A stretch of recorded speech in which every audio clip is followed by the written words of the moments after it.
दे।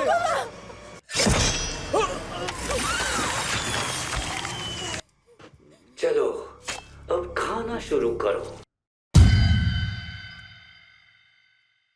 तो हेलो दोस्तों, welcome to our land. आज मैं आपके लिए थैंक्सगिविंग का एक्सप्लेनेशन लेकर आया हूँ। ये मूवी बहुत ही ज़्यादा स्लैशर, डिस्टर्बिंग और हॉरर मूवी है जो बताती है एक ऐसी कहानी को जिसमें दिखाया जाता है कि कैसे एक त्योहार मौत के त्योहार में बदल गया। हम इस वीडियो में ये भी देखने वाले हैं कि कैसे किसी के लालच के चक्कर में दूसरों की जान चली जाती है। तो चलिए आइए ज़्यादा टाइम वेस्ट नहीं करते हैं और चलते हैं सीधा वीडियो की ओर।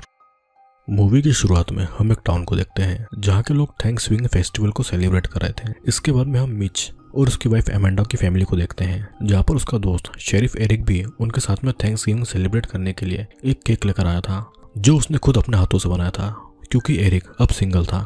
उसकी पत्नी पहले उसे छोड़कर जा चुकी थी। एरिक उस केक को अमेंडा को देता है और सबको ज्वाइन करता है। मिच कुछ देर सेलिब्रेट करने के बाद में अपने वर्क प्लेस पर जाने के लिए रेडी होता है क्योंकि वो राइट मार्ट स्टोर का मैनेजर था जहाँ पर आज सेल स्टार्ट होने वाली थी। हम थॉमस को देखते हैं जो कि राइट मार्ट का ओनर था और वो भी अपनी फैमिली के साथ में घर पर थैंक्सगिविंग सेलिब्रेट कर रहा था। यहाँ पर हमें थॉमस की सेकंड वाइफ कैथलीन दिखाई जाती है जिसने थैंक्सगिविंग वाले दिन राइट मार्ट पर सेल रखने का आइडिया दिया था। और साथ ही थॉमस की पहली वाइफ की बेटी जेसिका भी अपने बॉयफ्रेंड बॉबी के साथ में सेलिब्रेट करने के लिए आई हुई थी।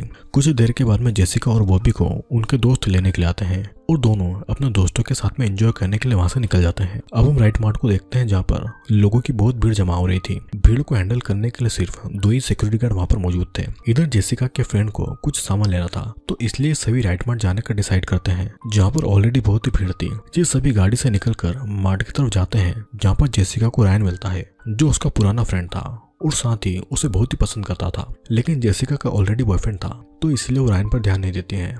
हम मिच की वाइफ एमेंडा को देखते हैं जो कि शेरिफ एरिक के साथ में वहां पर मिच के लिए खाना लेकर आई थी। एरिक को भी वहां पर सिक्योरिटी पर्पस से बुलाया गया था। अब जेसिका और सभी फ्रेंड मिलकर पीछे वाले गेट से मार्ट के अंदर घुस जाते हैं क्योंकि राइट मार्ट जेसिका के पिता थॉमस का ही था। मार्ट के बाहर खड़े लोग उन्हें ऐसा करते देख लेते हैं जिससे कि उन्हें बहुत ही गुस्सा आता है और उनमें से एक लड़का उन सभी दोस्तों का उल्टा सीधा बोलने लगता है। जेसिका का एक दोस्त इवान भी उससे बहस करने लगता है लेकिन जेसिका उसे इन सब पर ध्यान न देते हुए अंदर चलने के लिए कहती है। ये देखकर वो लड़का भीड़ में से आगे आ जाता है और एरिक के हाथ से माइक छीनकर अनाउंसमेंट कर देता है कि स्टोर ओपन है और वो सभी अंदर आ सकते हैं।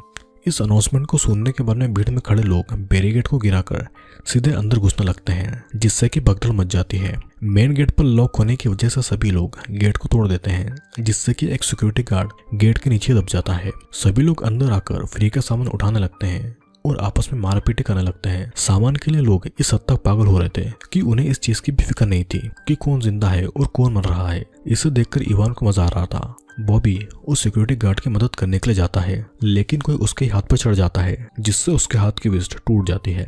एमेंडा अपने आप को भीड़ से दूर रखने की कोशिश करती है लेकिन धक्का लगने की वजह से वो नीचे गिर जाती है और तभी एक लड़का और लिजी नाम की औरत आपस में लड़ने लगते हैं जिससे उनके ट्रॉली के बीच में एमेंडा का सिर आ जाता है और फट जाता है। लेकिन लिजी इसको इग्नोर करके ट्रॉली लेकर वहां से जाने लगती है जिससे कि अमेंडा का बाल उसी ट्रॉली में अटक जाता है और उसका आधा स्कैल्प भी उखड़ जाता है। मिच देखकर बहुत ही दुखी होता है और एरिक भी भीड़ कंट्रोल करवाने के लिए हवा में फायर करता है और गन शॉट के साथ ही मूवी का सीन कट होता है। कहानी भी 1 साल के बाद में आती है और ये दिन भी थैंक्सगिविंग का ही दिन था। पिछले साल राइट मार्ट में हुई ट्रेजेडी से लोग अब तक खौफ में थे क्योंकि उस दिन मार्ट में कई लोगों की जान गई थी और इस साल भी उन्हें लग रहा था कि थॉमस राइट मार्ट में फिर से सेल लगाएगा जिससे पिछले साल की ही तरह इस साल भी लोग मारे जाएंगे। इवान ने उस रात की फुटेज इंटरनेट पर अपलोड कर दी थी जो कि वायरल हो चुकी थी। एमेंडा के मरने के बाद से मिच ने भी अपनी जॉब छोड़ दी थी और वो थॉमस के खिलाफ हो गया था। लीगली भी थॉमस के खिलाफ कोई एक्शन नहीं लिया गया क्योंकि उस रात मार्ट का कैमरा खराब था जिससे थॉमस के खिलाफ में कोई भी सबूत नहीं मिल सकता था। हमें बॉबी के बारे में ही पता चलता है जो कि स्टेट लेवल बास्केटबॉल प्लेयर था लेकिन उस हादसे में उसका हाथ टूटने की वजह से वो तब से ही गायब था और जेसिका का नया बॉयफ्रेंड रैन था। पिछली बार राइट मार्ट में हुए हादसे से थॉमस को काफी ज्यादा फाइनेंशियल लॉस हुआ था जिसे रिकवर करने के लिए वो इस बार भी सेल लगाने वाला था। लेकिन दूसरे लोगों की तरह ही जेसिका भी ये नहीं चाहती थी कि सेल लगे क्योंकि उसने अपनी आंखों के सामने लोगों को मरते हुए देखा था। हम लिजी को भी देख पाते हैं जिसकी वजह से एमेंडा की जान गई थी। वो भी अब एक रेस्टोरेंट में काम करती थी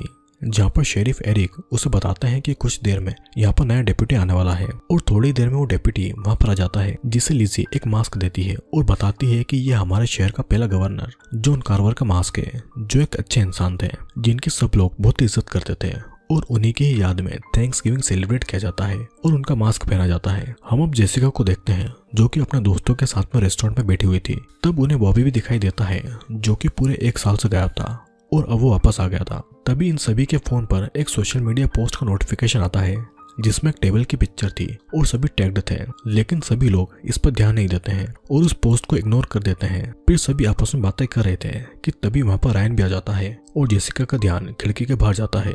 वो सामने सड़क पर एक आदमी को जॉन कार्वर के मास्क में देखती है जो कि उन्हीं की तरह दिख रहा था और अचानक से गायब हो जाता है। अब रात में लिजी रेस्टोरेंट बंद कर रही होती है कि तभी उसका ध्यान टेबल पर रखे हुए मास्क पर जाता है जिसे वो देखने लगती है, लेकिन तभी मास्क पहने किलर वहां पर आ जाता है और लिजी पे हमला कर देता है। पहले तो वो उसका मुंह पानी में डालता है, फिर उसे डीप फ्रीजर में चिपका देता है। फिर वो अपने एक्स से लिजी को मारने वाला होता है कि तभी लिजी अपने आप को छुड़ाकर वहां से बाहर की तरफ भागती है, जिससे उसके फेस की स्किन और फिंगर्स फ्रिज में ही चिपकी रह जाती है। फिर वो अपने आप को डस्टबिन में छुपाने की कोशिश भी करती है, लेकिन किलर उसे देख लेता है और कार से ठोक देता है, जिससे उसकी बॉडी के 2 टुकड़े हो जाते हैं। तो अब अगली सुबह पुलिस को लिजी की आधी बॉडी राइट मार्ट में टंगी हुई मिलती है, जिसकी फोटो क्लिक करके किलर फिर से जेसिका और उसके दोस्तों को टैग करता है।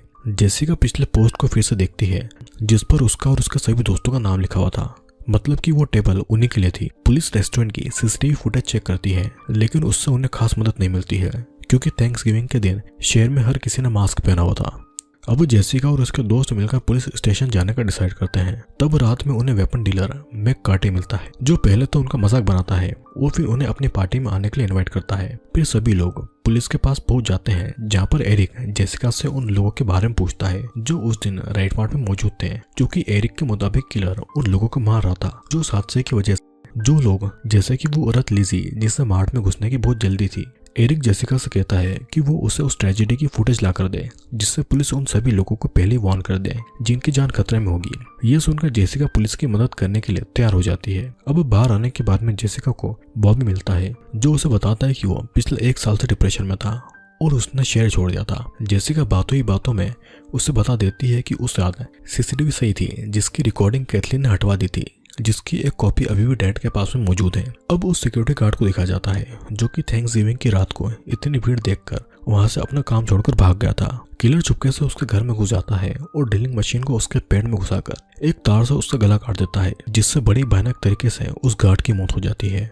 फिर वो उसके कटे हुए सर को बैग में भरकर अपने साथ में ले जाता है। इसके बाद किलर फिर से अपनी जगह पर आ जाता है और टेबल पर उस गर्दन को रखता है। साथ ही टेबल पर लिजी की कटी हुई बॉडी भी रखी हुई थी और फिर वो इसका पिक्चर क्लिक करके पोस्ट करता है और उन सभी दोस्तों को टैग करता है। ये देखकर जेसिका बुरी तरीके से घबरा जाती है। उसे लगता है कि वो किलर उसे भी मार देगा, तो तुरंत ही अपने डैड के ऑफिस जाती है जहाँ से वो थैंक्सगिविंग ट्रेजेडी वाले दिन की फोटोग्राफ निकालती है और उन्हें लेकर सीधा पुलिस स्टेशन पहुंच जाती है जहाँ पर बॉबी भी उनके साथ में आता है। उन फोटोग्राफ्स में रायन उन मरने वाले सिक्योरिटी गार्ड से गले मिलता है, यानी कि वो उसे पहले से जानता था, लेकिन उसने अपने बयान में ये नहीं बताया था, जिससे कि उन्हें रायन पर शक होता है। अब अगले सीन में हम जेसिका और उसके दोस्तों को कॉलेज में देखते हैं जहाँ पर वो किलर के बारे में बातें कर रहे थे, पर इन सभी को रायन के साथ साथ बॉबी पर भी शक होता है क्योंकि ट्रेजेडी के बाद से उसका पूरा करियर खत्म हो गया था, जिस वजह से वो 1 साल से गायब था और अब वो वापस लौटा है तो शहर में खून हो रहे हैं। अब हम उस लड़के को देखते हैं जो कि एक जिम ट्रेनर था जिसने उस दिन भीड़ को भड़काया था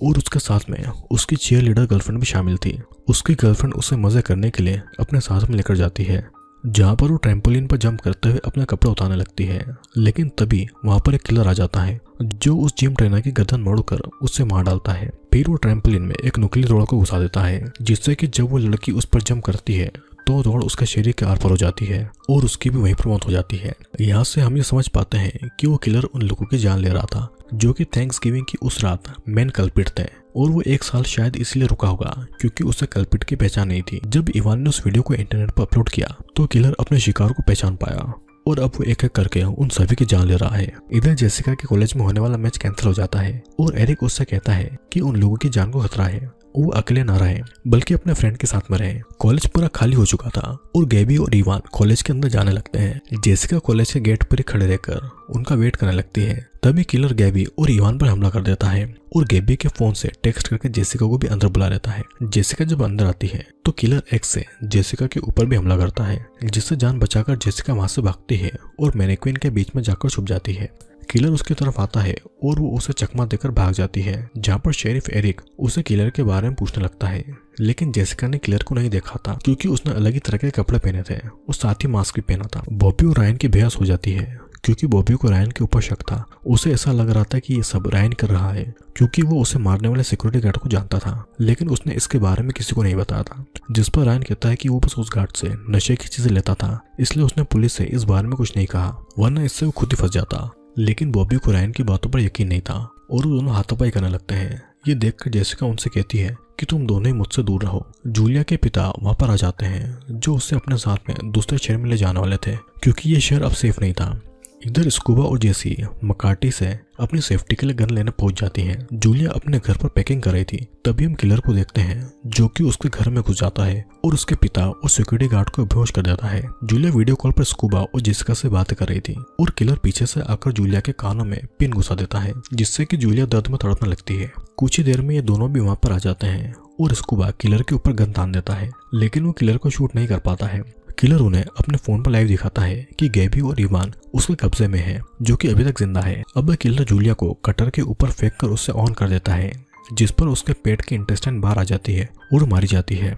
इसके बाद में थॉमस डिसाइड करता है कि वो थैंक्स गिविंग पर सेल नहीं रखेगा, लेकिन कैथलीन इससे सहमत नहीं थी। एरिक सजेस्ट करता है कि उन्हें थैंक्स गिविंग पर परेड रखना चाहिए, जिसमें किलर जरूर आएगा और उसे पकड़ लेंगे। होता भी ठीक वैसा ही है। किलर वहां पर आ जाता है, लेकिन उसे पहचानना मुश्किल था क्योंकि बहुत से लोगों ने जॉन कार्टर का मास्क लगाया हुआ था। किलर इस बार क्लाउन का रूप लेकर वहां पर आता है और परेड के बीच में एक आदमी का सर काट देता है और वहां पर स्मोक बॉम्ब फेंक देता है, जिससे कि अफरा तफरी मच जाती है। दौड़ते हुए एक लड़का कार के सामने जाता है, जिससे कि कार का एक्सीडेंट हो जाता है और एक पोलो उस कार के ड्राइवर के आर पर हो जाता है। फिर किलर स्कूबा, जेसिका और उसके पेरेंट थॉम और कैथलीन को भी बेहोश करके अपने साथ में ले जाता है। कैथलीन को जब होश आता है तो वो अपने आप को किचन में पाती है, जहाँ पर किलर उसकी बॉडी को ऑयल से गार्निश कर रहा था। फिर वो उसकी बॉडी पर कई सारे सॉस लगाता है क्योंकि किलर उसे रोस्ट करने वाला था।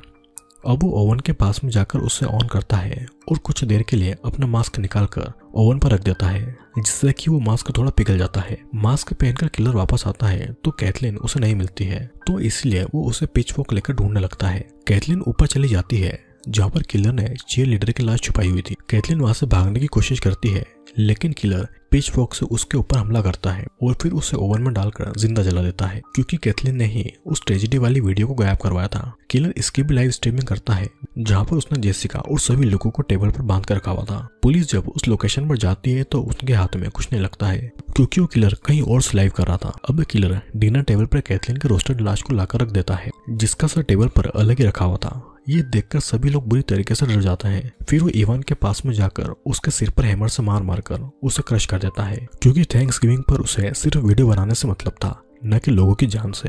किलर उन सभी से कहता है कि जो लोग मारे गए हैं वो सभी लालची थे, लेकिन तुम सब अब तक जिंदा हो क्योंकि तुम सभी वीआईपी हो, जिन्हें उस दिन वीआईपी होने की वजह से मार्ट में स्पेशल एंट्री मिली। फिर वो किलर कैथलीन के मास्क का एक टुकड़ा काटता है और वो उसे थॉमस को खिलाने वाला रहता है कि तभी जेसिका और स्कूबा अपने आप को आजाद करवा लेते हैं। दोनों वहां से भागने लगते हैं और किलर उनका पीछा करता है और स्कूबा पर हमला करके उसे बेहोश कर देता है। जेसिका जान बचाकर वहां से भागती है और किलर जंगल तक उसका पीछा करता है, लेकिन जेसिका फेंसिंग क्रॉस करके टाउन की तरफ चली जाती है, जहाँ पर आगे जाने पर एरिक उसे जख्मी हालत में मिलता है। साथ ही वो एक बिल्डिंग में बॉबी को देखती है जो कि जॉन कार्टर का मास्क उतारा था, जिसे देखकर जेसिका को समझ में आता है कि बॉबी किलर है। तब तक एरिक भी वहां पर आ जाता है और जेसिका को बाहर भेजकर बॉबी पर शूट करता है, लेकिन बॉबी वहां से भाग जाता है। कुछ देर में वहां पर पुलिस बचाती है जो कि जेसिका को बताती है कि सभी लोगों को रेस्क्यू कर लिया गया है, लेकिन वो कैथरीन और इवान को नहीं बचा पाए। पुलिस को फोन भी मिल गया था जिससे किलर लाइव स्ट्रीमिंग कर रहा था। अब सभी पुलिस वाले वहां से चले जाते हैं और एरिक जेसिका के पास में रुकता है और उससे बात करने लगता है,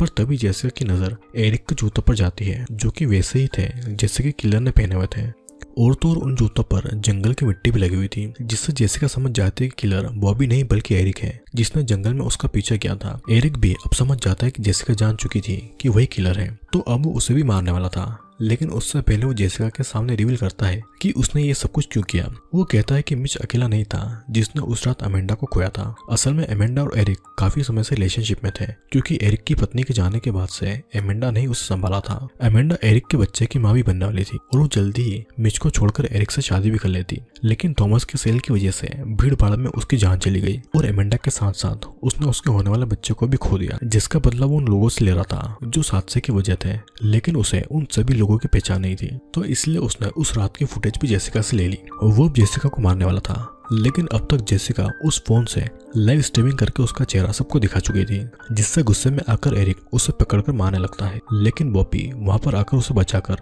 उसे वहां से बाहर ले जाता है। अब जाते हुए जेसिका एक बड़े से बलून में गैस भरने लगती है, लेकिन तभी उनका ट्रक अचानक अटक जाता है और एरिक उनके पास में आकर जेसिका के ऊपर एक से हमला कर देता है। लेकिन जेसिका उस गैस वाले बलून के ऊपर शूट करती है, जिससे कि बलून फट जाता है और उसमें आग लग जाती है, जिससे कि एरिक जलने लगता है।